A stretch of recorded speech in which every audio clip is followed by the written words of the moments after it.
மிக சிறப்பாக ஏற்பாடு செய்யப்பட்டு இன்றைக்கு மட்டுமல்ல தொடர்ந்து 27 வருடங்களாக சிறப்பாக நடைபெற்று வரக்கூடிய திருக்குறள் பேரவைக்கு எங்களை போன்ற இளையவர்களின் சார்பில் எங்களுடைய பேரன்பையும் வாழ்த்துக்களையும் தெரிவிப்பதற்கு கடமைப்பட்டிருக்கிறேன்.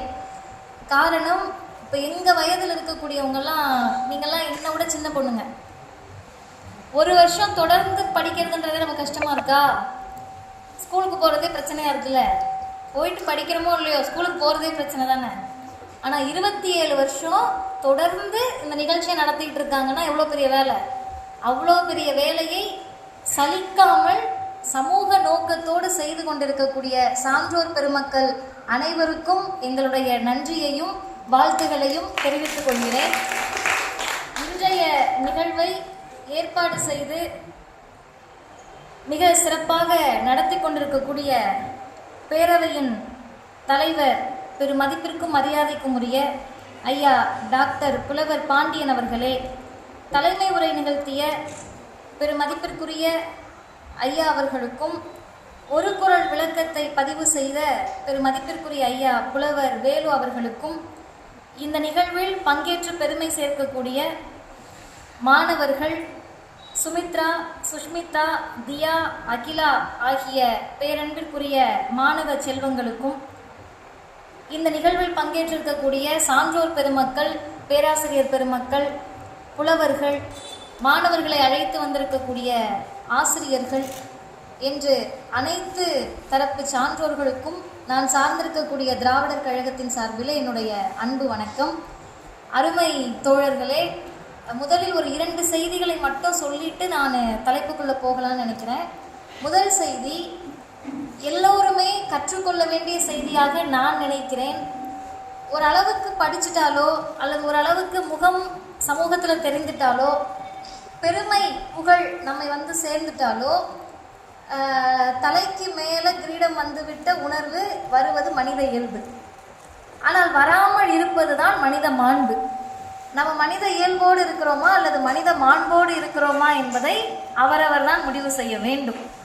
அந்த மனித இயல்பை கடந்து ஒரு அண்ணாமலை பல்கலைக்கழகத்தில் படித்து 1953 திருவிக அவர்களுடைய நினைவு தினத்தை கொண்டாட வேண்டும் என்று பள்ளியில் சண்டையிட்டு பேரறிஞர் அண்ணா, கல்வி வள்ளல் காமராஜர், முத்தமிழறிஞர் கலைஞர், பேராசிரியர் ஆசிரியர் ஐயா வீரமணி அவர்கள் என்று தொடர்ந்து அனைவரையும் அழைத்து நிகழ்ச்சிகளை செவ்வனே நடத்திவிட்டு ஒரு 27 வயது ஒரு பெண் வந்து அவங்க இன்றைக்கு சமூகத்தில் நல்ல இடத்தில் இருக்கும்போது கொஞ்சம் கூட இருமாப்போ எதுவும் இன்றி மிகப்பெரிய அடக்கத்தோடு மாண்போடு பேசக்கூடிய ஐயா புலவர் பாண்டியன் அவர்களை நான் மிக நிகழ்ச்சியோடு பார்க்கிறேன். இந்த பண்பு ஒருவேளை அவர் திருக்குறளை ஆழமாக வாசித்ததால் தான் வந்திருக்குமோ என்ற நிகழ்ச்சியும் எனக்கு இருக்கிறது. ஏன்னா எல்லாருக்கும் அந்த பண்பு வந்துடாது. ஏன்னா ஒரு நாளைக்கு எத்தனையோ நபர்களை சந்திக்கக்கூடிய இடத்தில் இருக்கிறோம். இவற்றையெல்லாம் பார்த்து தான் நிறைய பேர் எங்கிட்ட கேட்பாங்க, ஒரு நிகழ்ச்சிக்கு போனீங்கன்னா அந்த நிகழ்ச்சி இப்போ கூட போன வாரத்தில் ஒரு இளைய தோழர் கேட்டார். நான் குறிப்பாக இதை இத்தனை பேருக்கு பேசணும் இல்லையோ அந்த மாணவர்களுக்காக தான் பேசுகிறேன். என்னுடைய இயல்பு அது. ஏன்னா மூத்தவர்கள் முதியவர்கள் தெரிந்து கொள்வதை விட அடுத்த தலைமுறை கற்றுக்கொள்வது தான் தேவை இருக்கிறது. இப்போ நிறைய பேர் கேட்டாங்க, சிம்பிளாக போகாதீங்க, கொஞ்சம் விடுக்கோடு போனீங்கன்னா தான் நீங்கள் சிறப்பு அழைப்பாளர்னு வந்திருக்கவங்களுக்கு தெரியும், நீங்கள் கூட்டமாக இருந்தீங்கன்னா உங்களுக்கு தெரியாது அப்படின்னு சொல்லிட்டு அதோட அவங்க விட்டுருந்தா பரவாயில்ல. இன்னொன்று சொன்னாங்க, அப்போ தான் உங்களுக்கே தன்னம்பிக்கை வரும். நீங்கள் மிடுக்கோடு போய் அவங்க சொன்னது மேக்கப்லாம் போட்டுட்டு அந்த மாதிரி ஒரு தோற்றத்தில் போங்கன்னா தான் உங்களுக்கே ஒரு தன்னம்பிக்கை வரும்னு சொன்னாங்க. அப்போ அவங்கக்கிட்ட நான் சொன்ன பதிலை தான் இந்த பிள்ளைகளுக்கும் சொல்லுகிறேன். எப்போ தன்னம்பிக்கை வரும்னு கேட்டால், அழகின் மீதோ ஆடையின் மீதோ நம்பிக்கை வைக்காமல் அறிவின் மீது நம்பிக்கை வைக்கின்ற போது மட்டும்தான் இந்த தன்னம்பிக்கை நமக்கு வரும். அந்த தன்னம்பிக்கை உணர்வை இன்றைக்கு எங்களை போன்றவர்கள் பெற்றிருப்பதற்கு மிகப்பெரிய காரணமாக இந்த மண்ணில் இருந்த திராவிடர் இயக்கம் திருக்குறளை ஒவ்வொரு நாளும் பரப்புவதற்கான மிகப்பெரிய முயற்சிகளை இந்த மண்ணில் செய்திருக்கிறது. பொதுவாகவே இந்த அரங்கத்தை பார்த்த உடனே எனக்கு என்ன மகிழ்ச்சின்னு கேட்டால், பம்மலில் நடந்த நிகழ்ச்சியிலும் நான் அதை சொன்னேன். வயதில் முதியவர்கள் எங்களை விட மூத்தவர்கள் என்பதை தாண்டி எல்லா நேரத்திலும் கற்றுக்கொள்வதற்கு யார் ஒருவருக்கு ஆர்வம் இருக்கிறதோ அவர்கள் தான் ஆகச்சிறந்த மனிதர்கள். அப்படி ஆகச்சிறந்த மனிதர்களை பெற்றிருக்கக்கூடிய பேரவையாக இந்த குரோம்பேட்டை திருக்குறள் பேரவை இருக்கிறது என்பது கூடுதல் மகிழ்ச்சி. ஏன் அப்படின்னு சொன்னா, சிந்திப்பதை மனிதன் நிறுத்தி கொள்ளக்கூடிய நேரம்தான் அவர்கள் மரணித்த நேரமாக கருதப்படுகிறது. தத்துவார்த்த ரீதியாக உயிர் எப்போ போகுது அப்படின்னு கேட்டா, சிந்தனையை நிறுத்திய உடனே உயிர் போயிடும். ஒருத்தவங்க நல்லா இருப்பாங்க, உடல் திடகாத்திரமா இருப்பாங்க, ஆனால் சிந்திக்க மாட்டேன், வாசிக்க மாட்டேன், படிக்க மாட்டேன், சும்மாவே இருப்பேன்னு சொன்னா அந்த உயிர் இருந்தும் பயனில்லை. ஆனால் எவ்வளவு நலிவடைந்த காலகட்டத்திலும் சோர்வடைந்த காலகட்டத்திலும் வயது மூப்பின் காரணமாக கூட நான் கற்றலை விடமாட்டேன் என்ற துடிப்போடு இருக்கக்கூடிய இன்றைய இளைஞர்கள் தான் இந்த அரங்கத்தில் அமர்ந்திருக்கிறார்கள். அப்படி நான் பார்க்கக்கூடிய இத்தனை இளைஞர்களும் கடவுள் நம்பிக்கையாளர்கள் நிறைய பேர் இருக்காங்க. இது ஒரு மிகப்பெரிய ஒரு சமத்துவத்தை போதிக்கக்கூடிய இடம். ஐயா வேலுவர்களும் இருக்கிறார், ஐயா புலவர் பாண்டியன் அவர்கள் நெற்றியில் நீரோடு இருக்கிறார், ஐயா அல்போன்ஸ் அவர்கள் இருக்கிறார், மதிவதனையும் இருக்கிறேன். இது உங்களுக்கு இன்னும் ஆழமா புரியணும்னா, மிகப்பெரிய கடவுள் நம்பிக்கை வைத்து சைவ சித்தாந்தத்தில் நம்பிக்கை இருக்கக்கூடிய பெருமக்களும் இருக்கிறீர்கள். கிறிஸ்தவராக பெயர் வைத்திருக்கக்கூடிய ஐயா அல்போன்ஸ் அவர்களும் இருக்கிறார். எந்த மத நம்பிக்கையும் இல்லாமல் மனிதத்தின் மீது நம்பிக்கை இருக்கக்கூடிய மதிவதனையும் இந்த அரங்கத்தில் இருக்கிறேன்னு சொன்னா, சமத்துவத்தை போதிக்கக்கூடிய அரங்கமாக இது இருக்கிறது. இந்த அரங்கத்தில் திருவள்ளுவர் காட்டிய சமுதாயம், இதை நான் பார்த்துட்டு உண்மையாகவே ஒரு நிகழ்ச்சி ஏற்பாட்டாளர்னா எப்படி இருக்கணும் அப்படின்னா, ஐயா ரவி இளங்கோவன் அவர்களிடத்திலிருந்து கற்றுக்கொள்ளலாம். அவர் ஒரு முறை என்கிட்ட தேதி கேட்கிறார். நான் தேதியை சொல்லிடுறேன். 2 தேதிகள் ஒரு சின்ன குழப்பத்தின் பெயரால் 25 இங்கு வர வேண்டிய 26ஆம் தேதியை நான் வேற ஒருவங்களுக்கு கொடுத்துட்டேன். ஆனால் என்னன்னு கேட்டிங்கன்னா, 25ஆம் தேதி அவர் ஃபோன் பண்ணி என்கிட்ட கேட்டிருந்தாருன்னா குழப்பமாயிருக்கும். அவர் என்ன பண்ணுவார்னு கேட்டிங்கன்னா, வாரத்துக்கு ஒரு முறை அழைத்து இந்த தேதி தானு உறுதிப்படுத்திக்கிட்டே இருப்பார். அப்போ நான் திடீர்னு கூப்பிட்டு 26 வந்துடுவீங்கல்லன்னாரு. ஐயா நான் 25 தானே தேதி கொடுத்துருந்தேன் அப்படின்னு. இல்லை நீங்கள் கொஞ்சம் சரியாக பாருங்கன்னு. அப்போ கூட ஒன்றும் உடனே பிரச்சனை இல்லை, அடுத்த மாதம் வரீங்களா என்று கேட்டு தொடர்ந்து ஒரு நிகழ்ச்சியை ஆக்கப்பூர்வமாக நடத்துவதற்கு அனைத்து வகையிலும் முன்னின்று நடத்திய ஐயா ரவி இளங்கோவன் அவர்களுக்கும் என்னுடைய நன்றியை தெரிவித்துக் கொள்கிறேன். திருவள்ளுவர் காட்டும் சமுதாயம் அந்த தலைப்புக்குள்ள வந்தனால ஐயா ரவி இளங்கோவன் அவர்களை பற்றி சொல்ல வேண்டிய கட்டாயம் என்னன்னு கேட்டிங்கன்னா, பார்த்த உடனே எனக்கு இந்த எழுத்துப்பிழை தெரிந்த உடனே அவருக்கு அனுப்பினேன் கீழே. நான் எழுத்துப்பிழைலாம் போடலை, தலைப்பு மட்டும் திரும்ப அனுப்பி வச்சேன். அப்போ இங்கே வந்தோடனே நான் நினச்சேன், என் மேலே ஏதோ தவறு இருக்குது, நான் என்ன பண்ணியிருக்கணும், நியாயமா திருவள்ளுவர் காட்டும் சமுதாயம் எழுத்துப்பிழையாக இருக்கிறது அப்படின்னு அனுப்பியிருக்கணும். நான் என்ன பண்ணேன்னா, வெறும் தலைப்பை மட்டும் மீண்டும் போட்டு அனுப்பிவிட்டேன். இங்கு பார்த்தால் அதே போல திருவள்ளுவருக்கு பதிலாக வா குறைந்திருக்கிறது.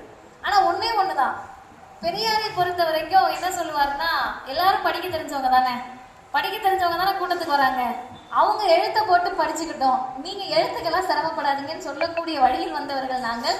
எனவே இது திருவள்ளுவர் காட்டும் சமுதாயத்தை பற்றி பேசுகிறேன். இந்த மாணவர்களுக்கு தயவு செய்து அனைவரும், ஏன்னா அவங்க பேசுனப்ப நம்மளுடைய பாராட்டை பெருசாக தெரிவிக்கவே இல்லை. நிறைய பேர் ஆளுக்கு ஒரு வேலை பார்த்தோம், நிறைய பேர் அவங்க பேசி முடிச்சோன்னா ஒரு முறை மட்டும் கைத்தட்டிட்டு அமைதியாக இருந்துட்டோம். சாதாரண காரியமே கிடையாது. ஒரு காலகட்டத்தில் எழுத்து கூட்டி படிக்க முடியாத சமூகமாக இருந்த திராவிட சமூகத்தில், தமிழ் சமூகத்தில் இன்றைக்கு நம் பிள்ளைகள் சரளமாக திருக்குறளை ஒப்புவிக்கிறார்கள் என்றால் நம்மை விட்டால் அவர்களை பாராட்டுவதற்கு யாரும் கிடையாது. எனவே அனைவருடைய பாராட்டையும் அந்த பிள்ளைகளுக்கு தெரிவித்துக் கொள்ள வேண்டும். எனக்கு ஒரே ஒரு சின்ன குறை மட்டும்தான், திருவள்ளுவரை பற்றி பேசுகிறோம், தமிழ் என்று பேசுகிறோம், ஆனால் என்ன சோகம்னு கேட்டால் அது பிள்ளைகளுடைய தவறு கிடையாது. சுமித்ரா, சுஷ்மிதா என்று பெயர்கள் எல்லாமே வடமொழி சொற்கள் தான். அது பிள்ளைகளுடைய தவறு நிச்சயம் கிடையாது. ஏன்னு கேட்டால், பெற்றோர்கள் வந்திருந்தாங்கன்னா தவறாக நினச்சிக்க கூடாது. நம்முடைய பிள்ளைகளுக்கு நம்ம தமிழ் பெயர்களை தான் சூட்ட வேண்டும். அதை தாண்டி தமிழ்நாட்டில் இப்போ மதிவதனி தமிழ் பெயர் கிடையாது. ஆனால் எங்களுடைய பெயருக்கு பின்னால் ஒரு வரலாறு இருக்கும். திடீர்னு பார்த்தீங்கன்னா, நீங்கள் திராவிடர் கழகத்தில் இருக்கிற, திராவிடர் இயக்கத்தில் இருக்க பிள்ளைங்களுடைய பேரை பார்த்தீங்கன்னா விபி சிங்னு வச்சுருப்பாங்க. விபி சிங் தமிழ் பெயரானா இல்லை, ஆனால் மண்டல் கமிஷன் பரிந்துரையை அமல்படுத்தியதால் விபி சிங்காக இங்கே தமிழ்நாட்டில் பல பேர் இருப்பார்கள். அப்போ ஒன்றே நம்முடைய பெயர் காரண பெயராக, வரலாற்று பெயராக இருக்க வேண்டும், அல்லது தமிழ் பெயராக இருக்க வேண்டும். திருக்குறளை சுஷ்மிதாக்கள் சொல்லுவது தவறல்ல, ஆனால் சுஸ்மிதாக்களால் திருக்குறள் சொல்லப்படுவது என்பது தமிழ்நாட்டில் இன்னும் நாம் தமிழ் பெயரை வைப்பதற்கு ஏன் தயங்குகிறோம் என்ற கேள்விக்கு எல்லோரும் நம்மை ஆட்படுத்திக் கொள்ள வேண்டும். இது யாருடைய மனதையும் சங்கடப்படுத்துவதற்காக கிடையாது. எல்லாமே எங்களுடைய பிள்ளைகள், என்னுடைய சகோதரிகள். நாளைக்கு அவர்களுக்கு என்ன தேவை என்றாலும் முன்னின்று செய்வதற்கு தயாராக இருக்கிறோம் என்ற எண்ணத்தின் பெயரில் சகோதரியாக நான் இதை சொல்லுகிறேன். இன்னொன்று, தயவு செய்து இந்த என்னுடைய சிக்கல் இது, நான் போய் இப்போ பார்க்கிற போது ஒரு பிரச்சனை இருக்குன்னா அதை வெளிப்படையாக சொல்லிவிடுவேன். 45 நிமிடத்திலிருந்து ஒரு மணி நேரத்துக்குள் முடித்து விடுவேன். அதனால என்ன இந்த பொண்ணு இன்னும் தலைப்புக்குள்ள வரலன்னு நினைக்க வேண்டாம். பிள்ளைங்களை வந்து நம்ம இந்த சூப்பர் சிங்கர்னு சொல்லி விஜய் டிவிலலாம் நிகழ்ச்சி நடக்கும். குழந்தைங்களை வச்சு என்ன பண்ணுவாங்கன்னா, அந்த பிள்ளைகளை நிற்க வச்சுட்டு, இதை எங்களுடைய வழக்கறிஞர் அம்மா அருள்மொழி கூட நிறைய முறை சொல்லியிருக்காங்க. பிள்ளைங்களை நடுவில் நிற்க வச்சுட்டு என்ன பண்ணுவாங்கன்னா, ஜெயிச்சிட்டான்னு சொல்லி தோத்துட்டான்னு சொல்லாதானே, ஜெயிச்சிட்டாங்களா இல்லையான்றதுக்கு லைட்டு போடுவாங்க. சிவப்பு லைட் எரிஞ்சா அந்த பிள்ளைங்க தோத்துருச்சுன்னு அர்த்தம், பச்சை விளக்கு எரிந்தால் அந்த பிள்ளைகள் வென்று விட்டதாக அர்த்தம். இது என்ன பண்ணுவாங்கன்னா உடனே போட மாட்டாங்க. அன்னைக்கெல்லாம் பார்த்துருக்கீங்கல்ல டிவியில், எல்லாம் சிவப்பு வரும், பச்சை வரும், சிவப்பு வரும், பச்சை வரும், மின்னி மின்னி மின்னி கடைசியில் ஏதாவது ஒரு நிறம் வரும். அந்த நிறங்கள் மின்னி கொண்டிருக்கிற போது பார்க்கிற நமக்கே அவ்வளோ படபடப்பாக இருக்குன்னா, நின்று கொண்டிருக்கக்கூடிய குழந்தைகளுடைய மனதை நினைச்சுப்பாங்க. அவங்க அம்மாலாம் ஆசையாக அப்படியே செல்லை வச்சுக்கிட்டு வீடியோ எடுக்கிறாங்க. அவங்க வீடியோ எடுத்துட்டு இருக்கிறப்ப இந்த பிள்ளைங்களுக்கு வந்து மறக்கிறது தவறே கிடையாது. இன்னும் சொல்ல போனால் திருவள்ளுவர் சில விஷயங்களை மறக்க சொல்றாரு. அதனால மறதி என்பது பெரிய குற்றம் கிடையாது. அப்ப பிள்ளைகளை தயவு செய்து 1330 குறளை மனப்பாடமாக சொல்லுவது எவ்வளவு தேவையோ, எவ்வளவு முக்கியமோ அதை விட முக்கியம் குறைந்தது 30 குறளுக்காவது விளக்கம் தெரிந்து அந்த பிள்ளைகள் அதை படிப்பதுதான் காலத்தினுடைய தேவை. அதனால அந்த குழந்தைகளை வந்து நம்ம மறக்கிறது தப்பு கிடையாதுன்னு சொல்லுங்க, இதுல ஒன்றும் பிரச்சனை இல்லை.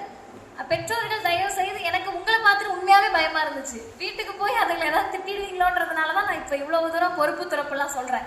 ரொம்ப அழகா சொன்னீங்க, அருமையா சொன்னீங்க. இப்படி யாருமே சொல்ல முடியாது. இன்னும் சொல்ல போனா, நீங்க நிறைய பிள்ளைங்க சொல்லி கேட்டிருப்பீங்கல்ல, உங்ககிட்ட இருந்து ஒரு யதார்த்தமான மொழி வருதுல்ல, அந்த மொழி யாருக்குமே வராது. அதனால நீங்க கவலைப்படாதீங்க. இனிமேல் 1330 குறள் படிச்சு முடிச்சிட்டீங்கல்ல, எல்லா குறளும் தெரியும்ல, தினந்தோறும் ஒரு குறளுக்காவது விளக்கத்தை படித்து அந்த குறள் படி நடக்கிறது தான் இனிமே வேலை. அதை செய்வீர்கள் என்ற நம்பிக்கையோடு நான் தலைப்புக்குள் செல்லுகிறேன். திருவள்ளுவர் காட்டும் சமுதாயம். இப்ப இந்த சமூகம் அப்படின்றது 2 வகையாக நம்ம பிரித்து பார்க்கலாம். சமூகத்தினுடைய அரசியல் நிகழ்வுகளை ஒரு பக்கம் நம்ம பார்க்கலாம், சமூகத்தினுடைய சமூக நிகழ்வுகளை ஒரு பக்கம் பார்க்கலாம். சரி, அப்ப திருவள்ளுவர் அப்படின்றவரை பற்றி எல்லாருமே பேசியிருக்காங்க. புதிதாக நாம் சொல்லுவதை விட சான்றோர் பெருமக்கள் திருவள்ளுவரை பற்றியும் திருக்குறளை பற்றியும் செய்த ஆய்வுகளுக்கு முன்னால் நான் பேசக்கூடிய செய்திகள் எல்லாம் ஒண்ணுமே இல்லை, ஒரு கடலில் ஒரு துளி போலதான். அப்ப அந்த கடலின் ஒரு துளியில் திருவள்ளுவரை நம்ம எப்படி பார்க்கணும், எங்களுடைய இளைஞர்கள் இளைய சமூகம் எப்படி பார்க்கணுன்ற நோக்கத்தில் நான் பார்க்கிறேன்னா, எல்லாவற்றிற்கும் நீங்கள் திருவள்ளுவரிடத்தில் கேள்வி கேட்கலாம். திருக்குறளை திறந்து வச்சுக்கிட்டு அறிவியல் ரீதியாக எப்படி யோசிக்கணும் அப்படின்னு நீங்க திறந்து வைத்தால் திருக்குறளில் பதில் இருக்கிறது. ஒரு அரசன் எப்படி அரசாட்சி நடத்த வேண்டும் அப்படின்னா அதில் திருக்குறளில் பதில் இருக்கிறது.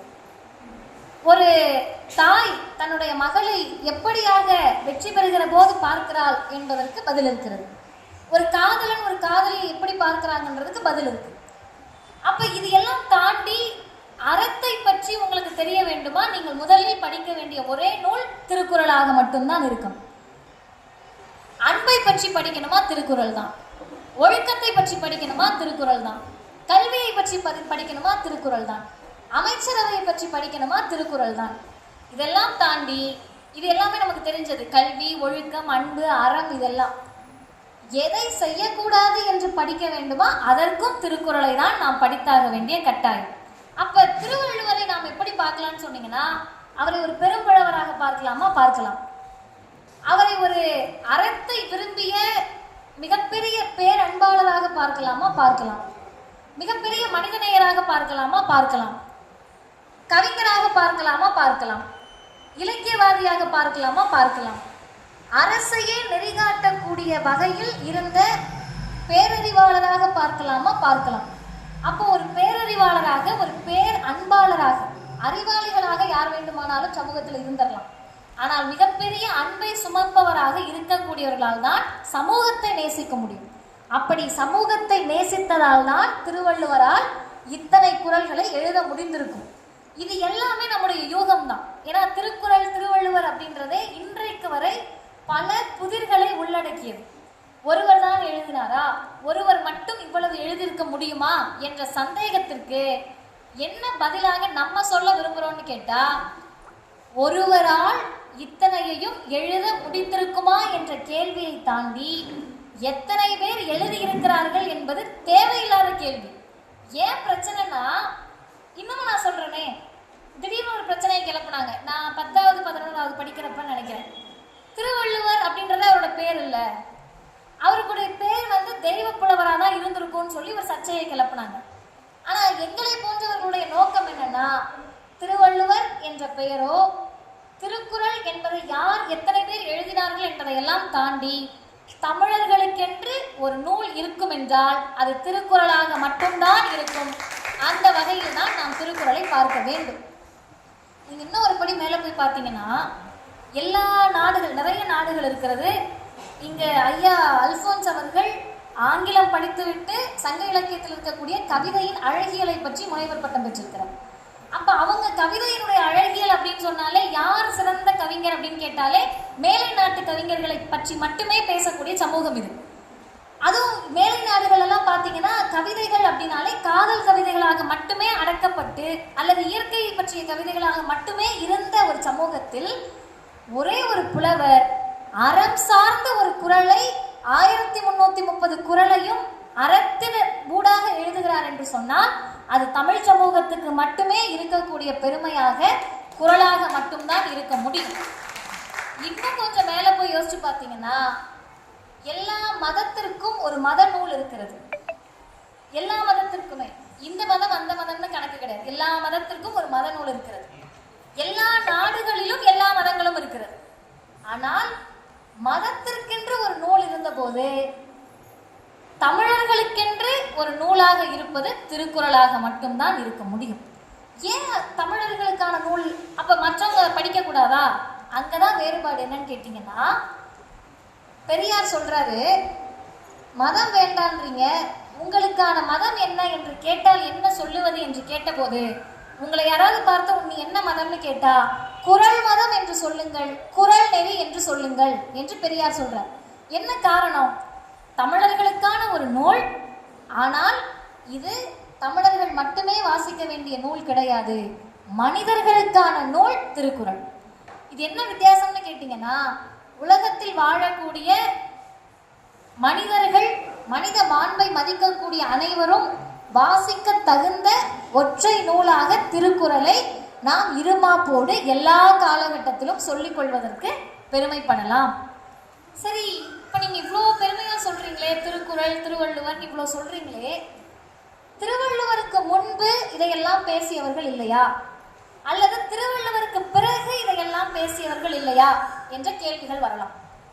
திருவள்ளுவருக்கு பிறகும் முன்பும் அரசை பற்றி பேசியவர்கள் இருக்கிறார்கள், மன்னர்களை பற்றி பேசியவர்கள் இருக்கிறார்கள், அமைச்சர்களை பற்றி பேசியவர்கள் இருக்கிறார்கள், காதலை பற்றி கவிதை எழுதியிருக்கிறார்கள். சங்ககால இலக்கியங்கள்ல பார்த்தீங்கன்னா எல்லா கவிதைகளுமே அகம் சார்ந்த கவிதைகளில் காதல் பொதிந்திருக்கும். அதற்கு பற்றி வீரத்தை பற்றி எழுதியிருக்காங்கன்னா புறநானூற்றில் நாம் வீரத்தை பார்க்கலாம். அழகியலை எழுதியிருக்கிறார்கள்னா தமிழ் புலவர்களுடைய மிகப்பெரிய பெருமையாகவே அழகியல் தான் இருந்திருக்கிறது. ஆனா என்ன வேறுபாடுன்னு கேட்டா, எல்லோரும் தனித்தனியாக ஒவ்வொன்றை மட்டும் எழுதினார்கள். திருவள்ளுவர் மட்டும்தான் எல்லாவற்றையும் சேர்த்து திருக்குறளாக எழுதினார்.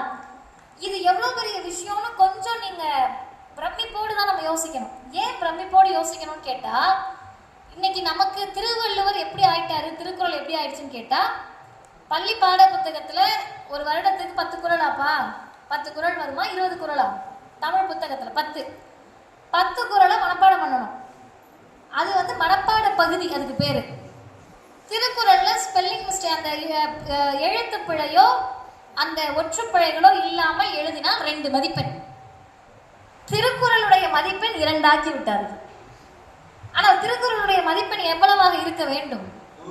100க்கு 100ஆக வாழ்வியலாக இருக்க வேண்டிய திருக்குறளை நாம் வெறும் 2 மதிப்பெண்ணுக்கான மனப்பாட பகுதியாக சுருக்கிவிடக் கூடாது. அப்ப பள்ளி பாட புத்தகத்தில் திருக்குறள் வேண்டாமான்னு கேட்டா நிச்சயமாக பள்ளி பாட புத்தகங்களில் திருக்குறள் வேண்டும். எந்த அளவிற்கு திருக்குறள் வேண்டும் என்று சொன்னால், அந்த பிள்ளைகளுக்கு குறளை எழுத்து பிழை இல்லாமல் எழுத தெரிகிறதோ இல்லையோ, அந்த குறளை பிழை இல்லாமல் வாழ்வில் நடத்தி காட்டுவதற்கு தெரிந்த மாணவர்களாக இளையவர்களை மாற்ற வேண்டிய கடமை நமக்கு இருக்கிறது. நீங்க ஒண்ணுமே செய்ய வேண்டாம். தினமும் ஒரு குறளுக்கு அர்த்தத்தை சொல்லி இது மாதிரி நீ இருந்தன்னா அதுக்கு ஒரு அந்த பிராக்டிக்கல் தியரின்னு சொல்லுவாங்க. நீங்க பெரிய பிள்ளைங்களானீங்கன்னா உங்களுக்கு தெரியும். 9வது வந்த உடனே தியரின்னா என்னன்னு கேட்டீங்கன்னா, எழுத்து மூலமாக படித்ததை எழுதக்கூடிய தேர்வு. செய்முறை அப்படின்றது பிராக்டிக்கல். தவளையை பற்றி பாட வருதா, தவளையை அறுத்து காமிச்சு இதுதான் இது இதுதான் இதுன்னு காட்டுறது செய்முறை. திருக்குறளுக்கு மனப்பாட பகுதிக்கு 20 மதிப்பெண் என்று சொன்னால், திருக்குறள் படி வாழ்ந்து காட்டக்கூடிய மாணவர்களுக்கு இத்தனை மதிப்பெண்ணை மாதம் மாதம் தருகிறோம் என்ற அளவில் செய்முறையாக திருக்குறள் பள்ளிக்கூடங்களுக்கு போய் சேரணும். இது இதுவரைக்கும் யாரும் சொன்னார்களா என்பது எனக்கு தெரியவில்லை. இனிமேல் சொல்ல வேண்டிய கடமை நமக்கு இருக்கு. ஏன் செய்முறையா இருக்கணும்னு கேட்டீங்கன்னா, பள்ளிக்கூடங்கள் எல்லாம் இன்றைக்கு என்ன நிலையில் இருக்கிறது என்பது ஆசிரியர்களாக தற்போது இருப்பவர்களுக்கு தெரியும். இங்க இருக்கக்கூடிய சான்றோர் பெருமக்கள் ஆசிரியர்களாக இருந்த போது இருந்த மாணவர்கள் எல்லாம் இப்போது இல்லை. எனக்கு எங்களுடைய எல்கேஜி நான் படிச்ச மிஸ் இப்ப பார்த்தனால எனக்கு நடுக்கமா இருக்கும். 3 வயசு 4 வயசுல பார்த்த ஆசிரியரை பார்த்தாலும் இன்றைக்கும் பயம் வரும்.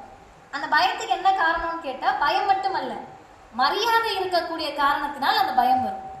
என்னுடைய அம்மா ஒரு தலைமை ஆசிரியராக இருந்து ஓய்வு பெற்றவர்.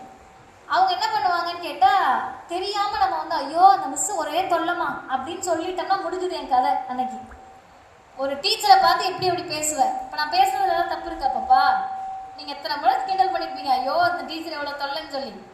இதை சொல்லுவதற்கு கூட அன்றைக்கு இருந்த ஆசிரியர்கள் அந்த உறவு இருந்தது. இன்றைக்கு ஆசிரியர்களுக்கும் மாணவர்களுக்குமான உறவில் இடைவெளி வந்திருப்பதை நிச்சயம் நாம் சீர் செய்தே ஆக வேண்டும். அதை சீர் செய்வதற்கு நம் கையில் இருக்கக்கூடிய ஆயுதமாக திருக்குறளை நாம் பயன்படுத்தியே ஆக வேண்டும். பிள்ளைங்க கிட்ட போய் என்ன ஃபர்ஸ்ட் சொல்லுவோம்? அக்கா, குழந்தைங்க கிட்ட என்ன சொல்லி வளர்ப்பீங்க? பொய் சொல்லக்கூடாதுன்னு சொல்லுவீங்களா? நான் அப்படிதான் பேசுவேன், அதனால நீங்க தப்பா எடுத்துக்காதீங்க. பொய் சொல்லக்கூடாதுன்னு சொல்லுவீங்களா? பொய் சொன்னா பிச்சுவேன்னு சொல்லுவீங்களா?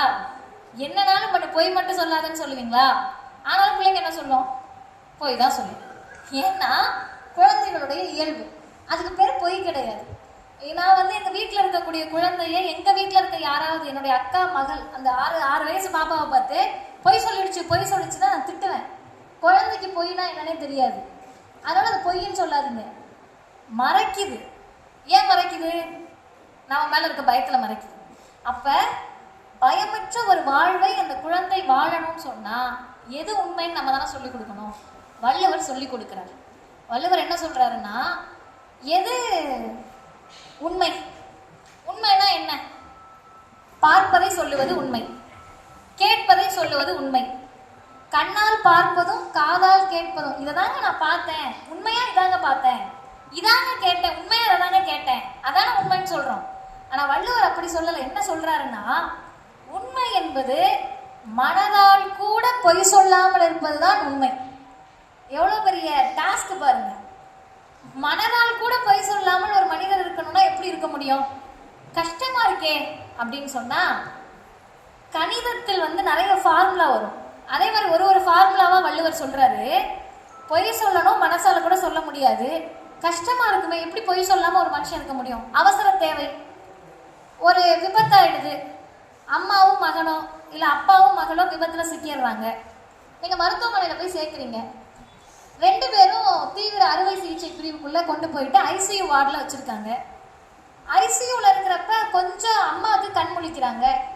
மருத்துவர் சொல்றாரு, பையனுக்கு நீங்க இந்த மாதிரி சீரியஸா இருக்கீங்கன்னு தெரியக்கூடாதுன்னு, தெரிஞ்சா அந்த பையன் உயிர் போயிடும், அவ்வளோ சீரியஸா இருக்காரு, சொல்லிடாதீங்கன்னு வீட்டில் இருக்கவங்க கிட்ட சொல்றாங்க. இப்போ இவர் நான் வள்ளுவரை படித்து விட்டேன், மனதால் கூட பொய் சொல்ல மாட்டேன், எனவே நான் அந்த பையன்கிட்ட போய் உண்மையை சொல்ல போறேன்னு உறவினர்கள் நினைத்தால் சரியா? மாணவர்கள் தான் சொல்லணும். சரியா? தப்பு. அப்ப அவங்க என்ன பண்ணணும்? போய் உங்க அம்மா நல்லா இருக்காங்கன்னு சொல்லணுமா? அப்படி அவங்க சொல்றதுக்கு பேரு பொய் கிடையாது. பொய்மையும் வாய்மையிடத்து புரைத்தீர்ந்து நன்மை பயக்கும் எனின், நன்மை மற்றவர்களுக்கு பயக்கும் எனில், நன்மை மற்றவர்களுக்கு வரும் எனில் அது வாய்மைதான். இதை யாரு சொல்லி கொடுப்பா? வள்ளுவரை விட்டால் இந்த சமூகத்தில் இதை யார் சொல்லி இருக்கிறார்கள்? சரி, உண்மை மனதால் கூட நம்ம உண்மையை சொல்லிதான் ஆகணும். உள்ளத்தால் பொய்யாதொழுகின், அதானே, உள்ளத்தால் கூட பொய் சொல்லக்கூடாது. பொய்மையும் வாய்மை இடத்து ரெண்டு சொல்லிட்டாரு. அப்ப உண்மைனா என்ன? கடைசி வரைக்கும் வாய்மைனா நமக்கு என்னன்னு தெரியாம போயிடுமா? இல்லை. வாய்மை எனப்படுவது யாதெனின் யாதொன்றும் தீமை இல்லாத சொல். மற்றவர்களுக்கு தீமை இல்லாத எல்லாமே உண்மைதான். சாராக பிழிந்து வள்ளுவர் கொடுத்துட்டாரு. நான் சொல்லக்கூடிய ஒரு சொல், நான் சொல்லக்கூடிய ஒரு வார்த்தை மற்றவருக்கு தீமை விளைவிக்காத வரை அதற்கு பெயர் வாய்மைதான், உண்மைதான். இதை பிள்ளைகளுக்கு சொல்ல வேண்டிய கடமை நமக்கு இருக்கு. சரி, பொய் சொல்லக்கூடாது, குழந்தைங்களை வளர்ப்போம். எப்படி வள்ளுவர் காட்டிய சமுதாயமும் வாழ்வியலும் இருக்கணும், குழந்தைங்க கிட்ட அதை சொல்லி வளர்த்துருவோம். இப்போ அந்த குழந்தைங்க என்ன பண்ணும்னா, டக்குன்னு வரும், வந்துட்டு பொய் சொல்ல வந்தா கூட மா அக்கா தாமா தப்பு பண்ணா அப்படின்னு சொல்லிடுவீங்க டக்குன்னு. இல்லை தங்கச்சி தாமா பண்ணா, தம்பி தாமா பண்ணான்னு. தம்பி அடி வாங்குறப்ப அந்த பிள்ளைகளை அறியாமல் குற்ற உணர்வு வரணும். நான் பண்ண தப்புக்கு பொய் சொன்னதுக்காக என் தம்பி அடி வாங்குறானே, என் தம்பிக்கு தங்கச்சிக்கு அது தீமையாக இருக்கிறதே என்ற அந்த உணர்வை பிள்ளைகளுக்கு ஏற்படுத்த வேண்டும் என்றால் இந்த குறளை மனப்பாடம் செய்வது எவ்வளவு முக்கியமோ அதை விட முக்கியம் அதனுடைய அர்த்தத்தை அந்த பிள்ளைகளுக்கு சொல்லிக் கொடுப்பது. அதான் வள்ளுவர் காட்டிய சமூகம். ரெண்டாவது, குழந்தைகளுடைய பருவம் முடிந்துருது. அதுக்கு அடுத்த பருவமாக நம்ம எதை வச்சிருப்போம்னா, பாடம் படிச்சு அந்த பிள்ளைங்க பரீட்சை எழுதுறது. மாணவர் பருவத்துல நம்ம எல்லாம் என்ன சொல்லுவோம்? மறந்துடக்கூடாது. பரீட்சைக்கு போறப்ப என்ன சொல்லி அனுப்புவோம்? படிச்சதெல்லாம் எழுதிட்டு வந்துரு. ஆசிரியர் தானே திருத்த போறாரு, நமக்கு என்ன பிரச்சனை? படிச்சதெல்லாம் எழுதிட்டு வந்துருன்னு சொல்லி அனுப்பிச்சு விடுவோம். இன்னமும் 12வது படிக்கிற பிள்ளைகளுக்கு நம்ம என்ன சொல்லுவோம்னா, தயவு செய்து சான்றோர் பெருமக்கள் இந்த கருத்தை ரொம்ப ஆழமா கேளுங்க.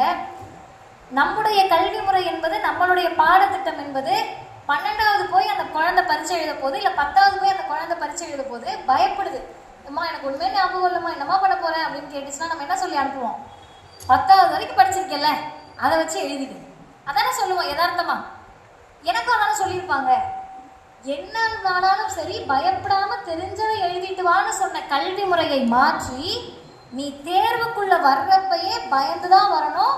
உன் காதில் இருக்கிற தோடை கழட்டிடுவோம், மூக்கில் இருக்க மூக்குத்தியை கழட்டிடுவோம், கழுத்தில் போட்டிருக்க தாலியை கழட்டிடுவோம், துப்பட்டாவை கழட்டிடுவோம், புர்கா போட்டிருந்தா புர்காவை கழட்டிடுவோம். 1 மார்க் நீ தப்பாயிட்டனா 4 மார்க் உனக்கு எடுத்துருவோம். எடுத்தது மட்டும் இல்லாமல் நீ ஏற்கனவே எடுத்த மார்க்ல 1 மார்க்கை எடுத்துருவோன்னு சொல்லி பிள்ளைகளை பயமுறுத்தியே தேர்வு எழுதக்கூடிய நீட் நுழைவுத் தேர்வை தான் இன்றைக்கு திணித்திருக்கிறார். அப்ப மறதியை பற்றி பயப்படாதன்னு சொல்லி நீ எழுதுனா போதும்பா அப்படின்னு கூட்டிட்டு வந்த சமூகத்தில் நீ எல்லாம் வரக்கூடாதுன்னு அனுப்புறப்ப வள்ளுவர் இந்த சமூகத்திற்கு என்ன தேவை என்பதை காட்டுகிறார். கல்வி எப்படி இருக்கணும்? பயமுறுத்தணுமா?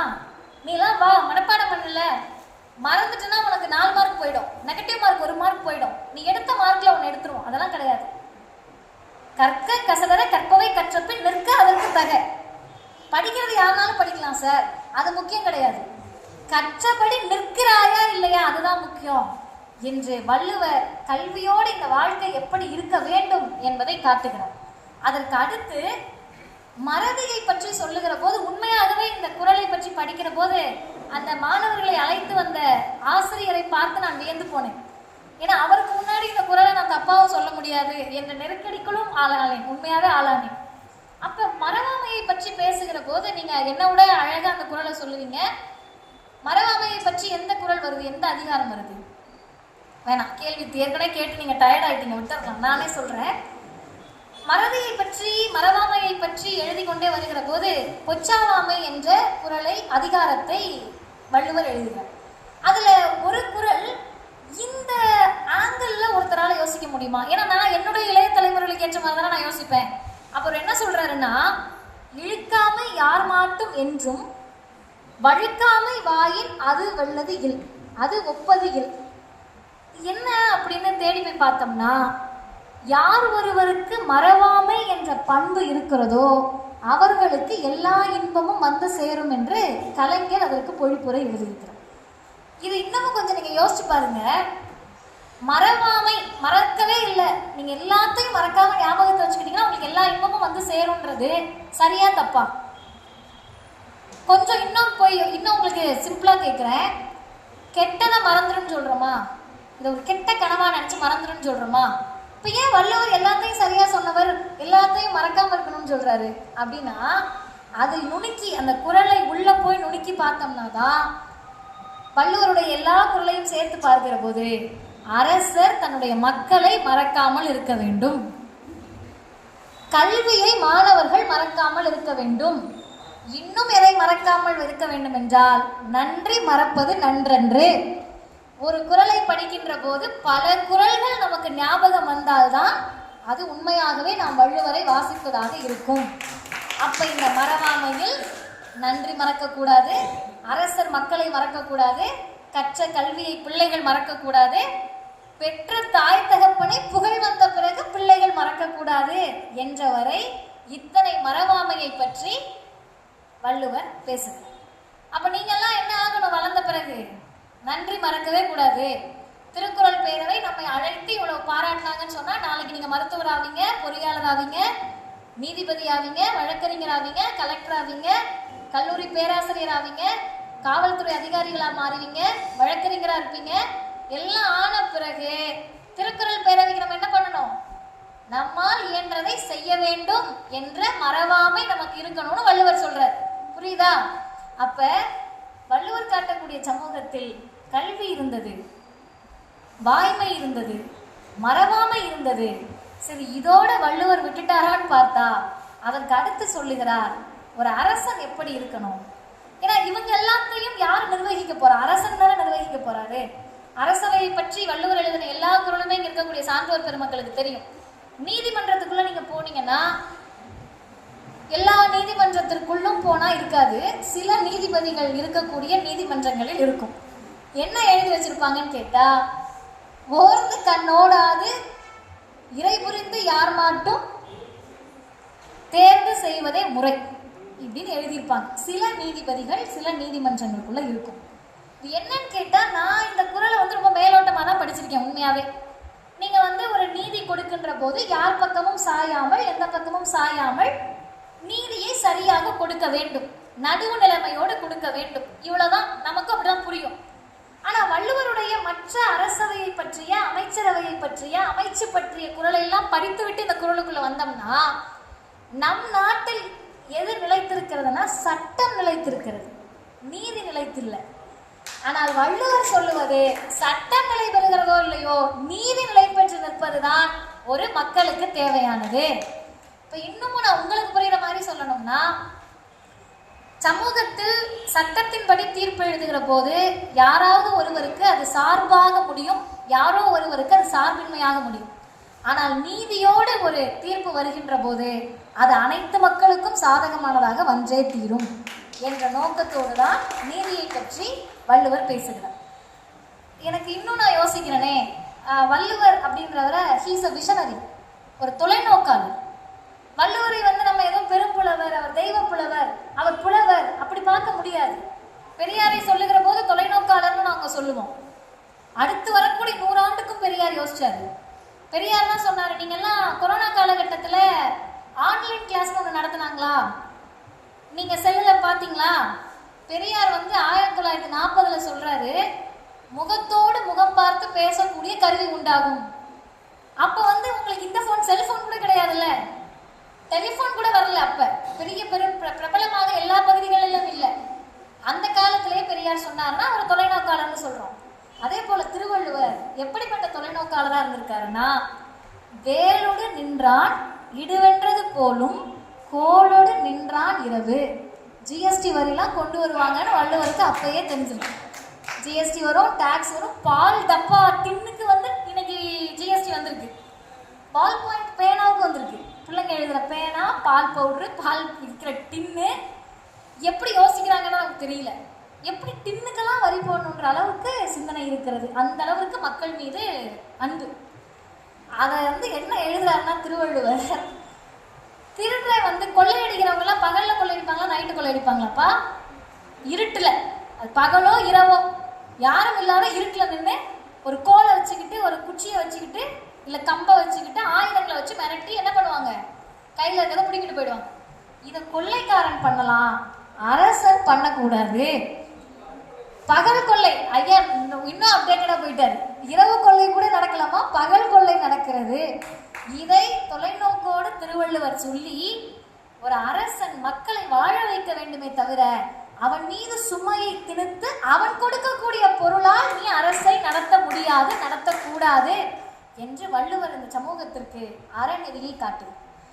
சரி, வள்ளுவரை தொலைநோக்காளர்னு சொல்றீங்க, இவ்வளவு சொல்றீங்க, அறிவியல்னு முன்னாடி சொன்னனே, ஏன் அறிவியலை பற்றி வள்ளுவர் பேசியிருக்காருன்னு சொல்றீங்கன்னு கேட்டா, அறிவியல் என்ற வார்த்தை தான் வள்ளுவத்தில் வரவில்லை, திருக்குறளில் இல்லையே தவிர, எனக்கு முன்னால் ஐயா வேலு அவர்கள் விளக்கம் சொன்னார்ல, எப்பொருள் யார் யார்வாய் கேட்பினும் அப்பொருள் மெய்ப்பொருள் காண்பது அறிவு. இதை கொஞ்சம் இன்னமும் நீங்க போய் பார்த்தீங்கன்னா, கோவிலுக்கு போவீங்களா நீங்களாம்? கோவிலுக்கு வரமாட்டேமா அப்படின்னா அம்மா என்ன சொல்லுவாங்க? சாமி என்ன பண்ணும்? கண்ணை தான் குத்தும். கண்ணை குத்திடுவான்னு சொல்லி கூட்டு போவாங்களா? அப்ப மதமாக, அது எந்த மதமாக நான் இருக்கலாம். நம்பு என்று சொல்லுவது மதம், கேள்வி கேள் என்று சொல்லுவது அறிவியல்.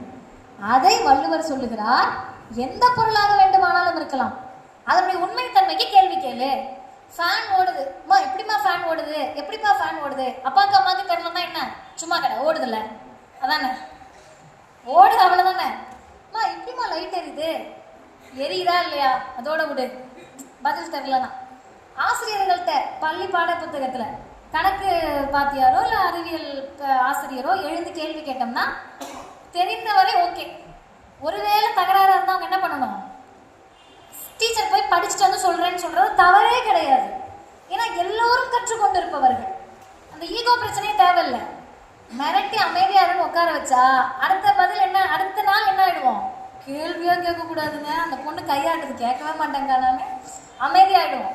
ஆனால் வள்ளுவர் இந்த சமூகத்திற்கு, ஆசிரியர்களுக்கு, பேராசிரியர்களுக்கு, மாணவர்களுக்கு, மனிதர்களுக்கு சொல்லுகிறார், எந்த பொருளாக இருந்தாலும் சரி அதை கேள்வி கேட்டு பதில் வர வைக்க வேண்டிய அறிவியலை பற்றி வள்ளுவர் பேசுகிறார். நான் இன்னும் எளிமையா சொல்றேன். ஆப்பிள் கீழே விழுகுது. ஆப்பிள் கீழே விழுகிறப்ப எந்த அறிவியலாளர் ஏன் ஆப்பிள் கீழே விழுதுன்னு கேட்டாரு?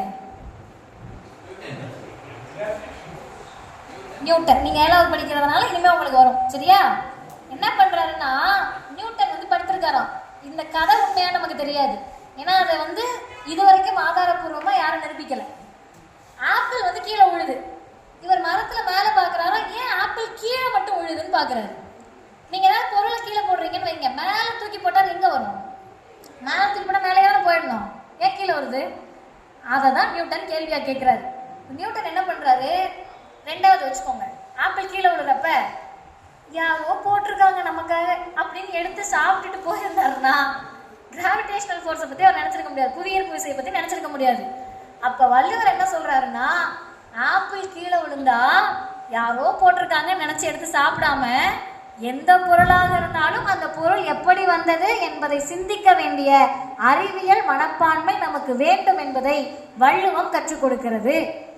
அப்ப அறிவியலை சொல்லுகிறார்கள், தொலைநோக்காளராக இருக்கிறார். இத்தனையும் சொன்ன வள்ளுவர் இன்னும் ஒரு 10 நிமிடத்தில் நான் நிறைவு செய்கிறேன். யாருக்கானவர் வள்ளுவர்? வள்ளுவர் எதை பற்றி பேசுகிறார் அப்படின்னு கேட்டா, நான் வெளிப்படையாக சொல்லுகிறேன், சனாதனத்திற்கு எதிரானவர் வள்ளுவர், வேற்றுமைக்கு எதிரானவர் வள்ளுவர், மனிதர்களை பிரிப்பது எதுவாக இருந்தாலும் அதற்கு எதிரானவர் வள்ளுவர். சுருக்கமா ஒரே வார்த்தையில சொல்லணும்னா, அனைவரும் சமம் என்று சொன்னவர் வள்ளுவர். ஒரு மனிதரை பார்க்கிறோமா, அந்த மனிதர் மனிதராக இருந்தாலே போதும்ல நம்ம பழகிறதுக்கு. அவர் எந்த சமூகமா இருந்தால் நமக்கு என்ன, அவர் எந்த ஜாதியாக இருந்தால் நமக்கு என்ன, அவர் எந்த விதமான நம்பிக்கை கொண்டவராக இருந்தால் நமக்கு என்ன, அவர் எந்த பாலினமாக இருந்தால் நமக்கு என்ன. நமக்கு தேவை மனித மாண்போடு, மனித பண்போடு நம்மிடத்தில் பழகுகிறார்களா? அப்ப இப்படி பழகக்கூடிய மனிதர்களை அன்றைய காலகட்டத்தில், இது அரசியல் மேடை இல்லை என்பதால் நான் மேலோட்டமாக சொல்லுகிறேன், பிரிக்கக்கூடிய தத்துவங்கள் இருந்தது. இன்னைக்கு நீங்க படிச்சிருக்கீங்கல்ல, உங்க பாட்டி படிச்சிருக்காங்களா? உங்க தாத்தா படிச்சிருக்காங்களா? படிக்கல. தாத்தா படிக்கல, பாட்டி படிக்கல. அப்பா படிச்சிருக்காரா? நீங்க பெருமையா சொல்லலாம், அப்பா படிக்கலாம்னு படிச்சாலும் நீங்க படிக்கிறீங்க, அது பெருமை. அதனால அப்பா படிச்சிருக்காரா இல்லையா? கல்லூரி போயிருக்காரா அப்பா? அம்மா கல்லூரி போயிருக்காங்களா? இல்ல. 2 பேர் ஓகே, 2 பேர் இல்லைன்றீங்க. தாத்தா படிக்கல, பாட்டி படிக்கல, அப்பா படிக்கல, அம்மா படிக்கல, நீங்கெல்லாம் இன்னைக்கு படிச்சு பெரிய ஆளாக வரப்போறீங்கன்னு சொன்னா தாத்தாவையும் பாட்டியையும் படிக்க விடாமல் இங்கு ஏதோ ஒன்று தடுத்த போது, அதற்கு தர்மம் என்று பெயர் வைத்த போது வள்ளுவர் உடைக்கிறார் அதை. தர்மம் தேவையில்லை, தமிழர்களின் வாழ்வில் நீக்கமர நிரம்பியிருக்க வேண்டியது அறம் ஒன்றுதான், அந்த அறம் எல்லோருக்கும் ஆனது என்பதை வள்ளுவர் சொல்லுகிறார். அப்ப அறத்தை பற்றி பேசுகிற போது வள்ளுவர் யாருக்கானது? இந்த கேள்விக்கு மட்டும் நான் பதில் சொல்லிட்டு முடிக்கிறேன்.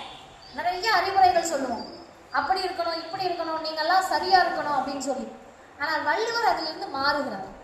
என்னம்மா சொல்ற, வள்ளுவர் அறிவுரை சொல்லலையா அப்படின்னா, இதை செய்ய, இதை மட்டும் செய்ய அப்படின்னு சொல்றது அறிவுரை. இதெல்லாம் செய்யக்கூடாது அப்படின்னு சொல்றது அறிவுரை. ஆனால் வள்ளுவர் இதை செய்தால் இது கிடைக்கும், இதை செய்யாவிட்டால் இப்படி நடக்கும், இதை செய்தால் நன்மை பயக்கும், இதை செய்யாமல் இருந்தால் நன்மை பயக்கும் என்று அறிவுரைகளை தாண்டி அற உரைகளை தந்தவர் திருவள்ளுவராக இருக்கிறார்.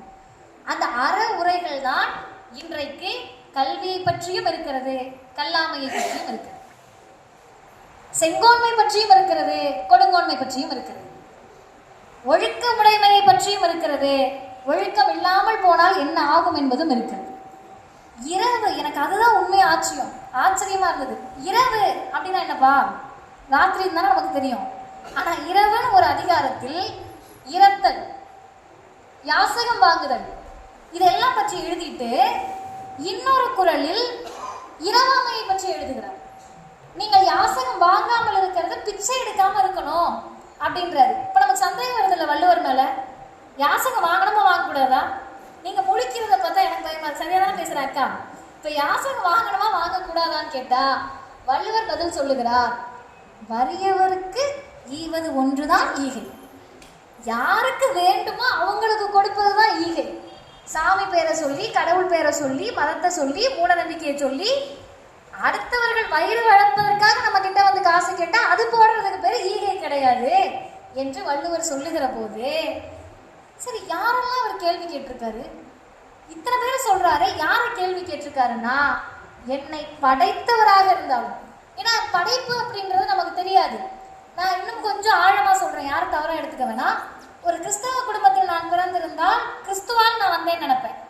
இஸ்லாமிய குடும்பத்தில் பிறந்திருந்தால் அந்த வழியில் வந்தேன்னு நினைப்பேன். இந்து குடும்பத்தில் பிறந்தால் பிரம்மன் தான் என்னை படைத்தான்னு நினைப்பேன். நான் இந்துவும் இல்லை, கிறிஸ்தவராகவும் இல்லை, இஸ்லாமியருவா இல்லை அப்படின்னு சொன்னா அறிவியலின் மூலமாக பிக் பேங் தியரியில வெடிக்கிற உலகம் அப்பா அம்மா மூலமா வந்தேன்னு நினைப்பேன். அப்போ ஒவ்வொருத்தரும் ஒவ்வொரு நம்மை படைத்ததாக நினைத்துக் கொள்ளுவோம். வள்ளுவர் வந்து இந்த கேள்விக்குள்ளேயே போல, மதத்தை பற்றியே போல, ஒரே வார்த்தை சொல்றாரு, இறந்தும் உயிர் வாழ்தல் வேண்டின், யாரா இருந்தாலும் சரி, இந்த உலகத்தை படைத்தவராக இருந்தாலும் சரி, நீ ஒண்ணும் இல்லாம போயிடு, நீ இருக்க வேண்டான்றாரு. அப்ப இது எந்த அளவிற்குன்னு கேட்டா, எந்த நேரத்திலும் மற்றவருடைய பொருளை பிடிங்கி வாழ்வதற்கோ யாசகம் பெற்று வாழ்வதற்கான வாழ்க்கை தேவை கிடையாது. இப்ப நம்ம ஆழமா யோசிக்கணும். பிள்ளைங்க, படைத்தவரையே இறந்தும் உயிர் வாழ்தல் வேண்டாம் அப்படின்னு வள்ளுவர் சொல்லுகிறார்னா, இந்த சமூகத்தில் எந்த உழைப்பும் செய்யாமல் நம்மிடத்தில் யாராவது வந்து பணம் கேட்டால் அவர்களுக்கு தர வேண்டிய தேவை கிடையாது. இத்தனையும் சொன்ன வள்ளுவர் யாருக்கானவராக இருந்தார் என்பதை நாம் புரிந்து கொள்ள வேண்டும் என்றால், வள்ளுவர் மனிதர்களுக்கானவராக மட்டும் இல்லை. வள்ளுவர் மட்டுமல்ல, தமிழ் இலக்கியங்கள் எதுவுமே மனிதர்களுக்கானது மட்டும் கிடையாது. நம்ம வந்து அதை உரிமை கொண்டாடிக்கிறோம். என்ன, நான் சரியா சொல்றேன், தமிழர்களுக்கானதுன்னு நான் சொல்லலை, மனிதர்களுக்கானது கிடையாது. பிறப்புக்கும் எல்லா உயிர்க்கும் என்ற உயிர்களுக்கான தத்துவத்தை பேசியது வள்ளுவர். உயிர்களுக்கான தத்துவத்தை பேசியது தமிழ் இலக்கியங்கள். உயிர்களுக்கான இலக்கியத்தை பேசியது தமிழில் இருக்கக்கூடிய சங்ககால இலக்கியங்கள். ஆனா இன்னைக்கு நம்ம என்ன ஆயிட்டோம்னு சொன்னா, சின்ன சின்ன உயிர், புழுவா அதை பற்றி ஒரு சிந்தனை, நாயா பூனையா மரமா காடா அதை பற்றி ஒரு சிந்தனை. இன்றைய சமூகம் எப்படி ஆயிடுச்சுன்னு சொன்னா, வள்ளுவத்தை மறந்து, நம்முடைய மரபை மறந்து, தமிழர்களுடைய மரபை மறந்து, நம்மை நாமே சுருக்கி கொண்டு எதை எடுத்தாலும் வேற்றுமை பார்க்கக்கூடியதாக, மனிதர்களை பிரிக்கக்கூடியதாக, எந்தாவது ஒரு பேரை சொல்லி மனுஷங்களை பிரிச்சிடணும், அதுக்கு என்னன்னாலும் காரணம் வச்சுக்கலாம் என்று பிரிவை பேசுவது தமிழ் சமூகத்தினுடைய, வள்ளுவத்தினுடைய மரபு கிடையாது. எல்லா உயிர்களையும் சமமாக பார்க்க வேண்டும் என்று உயிர்களுக்கான உரிமையை பேசிய வள்ளுவத்தை புகழ்வது மட்டும் நம்முடைய வேலை அல்ல, பரப்புவதுதான் நம்முடைய முதன்மையான வேலையாக இருக்கும். ஏனென்றால் இன்றைக்கு உலக பொதுமறை அது. உலகம் முழுவதும் பரவி இருக்கக்கூடிய இந்த பொதுமறையை இனிமேல் நம்முடைய வேலை என்பது மாணவர்களுக்கு புரியக்கூடிய வகையிலே, இளைஞர்களுக்கு புரியக்கூடிய வகையிலே, எல்லாருக்கும் புரியக்கூடிய வகையிலே எந்த அளவிற்கு வாழ்வியலாக சொல்லிக் கொடுக்க முடியுமோ அப்படி வள்ளுவத்தை பரப்புவோம். வேற்றுமையின்றி ஒற்றுமையாக எல்லாவற்றையும் கடந்து சமத்துவத்தை பேசக்கூடிய மாணவர்களை உருவாக்குவோம். திருக்குறள் பேரவைக்கும் வாய்ப்பு தந்தவர்களுக்கும் நன்றி, வணக்கம்.